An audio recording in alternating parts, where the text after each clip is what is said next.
মা, তুমি এখানে চা বেচতেছো? তুমি আমারে আর কত কষ্ট দিও। আমার বউ আমারে বললো চা বিক্রি করতেছে। আমি এই কথা শোনার পরে নিজেরা সামলা রাখতে পারি। আমি এই জন্য তোমাকে নিতে আসছি। আমি থাকতে তুমি এত কেন কষ্ট করো? ভিক্ষা করো, চা বিক্রি করো, এত কষ্ট দরকার কি তোমার? আমি না তোমার সন্তান?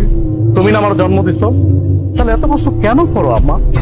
বাবারে, কিছু কিছু কষ্ট সন্তানের ভালোবাসার জন্য করতে হয়। আমি চাই নাই ভালোবাসা। আমি শুধু চাই তুমি আমার পাশে থাকবা, সবসময় আমার পাশে থাকবা। তুমি পিছিয়ে কি করছো না করছো আমি সব ভুলে গেছি। তুমি আমাকে মাফ করো। এখন তুমি আমার সাথে চলো, আমার বাসায় থাকবা। চলো। না বাবা, আমি তো তোর আগেই কইছি আমি যাব না।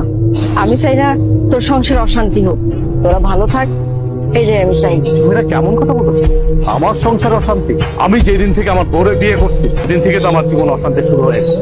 তুমি আর নতুন করে কি অশান্তি শুরু করবা? অথচ দেখো, আমার বাড়িতে থাকার কথা তোমার, অথচ তুমি না থেকে আমার শ্বশুর থাকতেছে। শ্বশুর থাকতেছে নন স্টপ, দিনের পরে দিন, রাতের পরে রাত, ভালো মন্দ খাইতেছে, ঘুমাইতেছে, ফিরতেছে। অথচ তুমি রাস্তা রাস্তা ভিক্ষা করতেছো, চা বিক্রি করতেছো। খারাপ লাগে না? আমার তো খারাপ লাগে। তোমার তো ন্যূনতম কমন সেন্সটুকু আছে, অথচ আমার শ্বশুরের কোনো কমন সেন্স নেই। আমার বোর কাছে আমার শ্বশুরই সব। যাই হোক মা, আমি তোমার এত কথা বলতে পারতেছি না। এখন কোনো কথা আমি শুনবো না তোমার। তোমার এই চার ব্যবসা রাইখা এখন আমার সাথে তুমি চলো।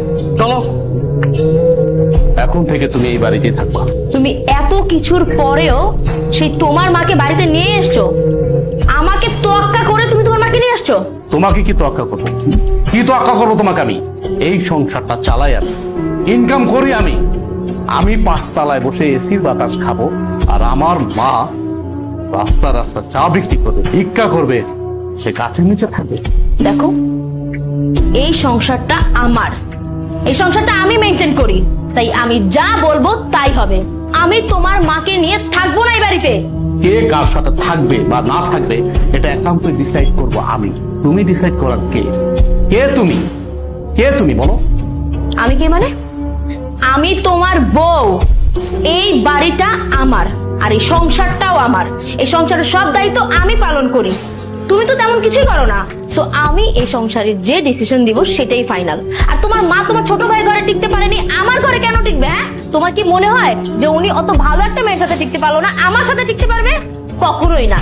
আমি তোমার মাকে নিয়ে এই এক ছাদের নিচে কোনো দিনও থাকবো না। এখনো সময় আছে, তোমার মাকে বের করো। বাহ, এই বাড়ি তোমার, তোমার কথা মতো চলবে। এই বাড়ি আমার, আমি আমার টাকায় কিনেছি, পরিশ্রমের টাকা দিয়ে কিনেছি। আর চাকরিটা করতেছি পরিশ্রম করে, কিন্তু চাকরি করে টাকা উপার্জন করে। হ্যাঁ মানলাম, তোমার বাবা আমাকে চাকরি দিয়েছে, সে অনেক সহযোগিতা করছে।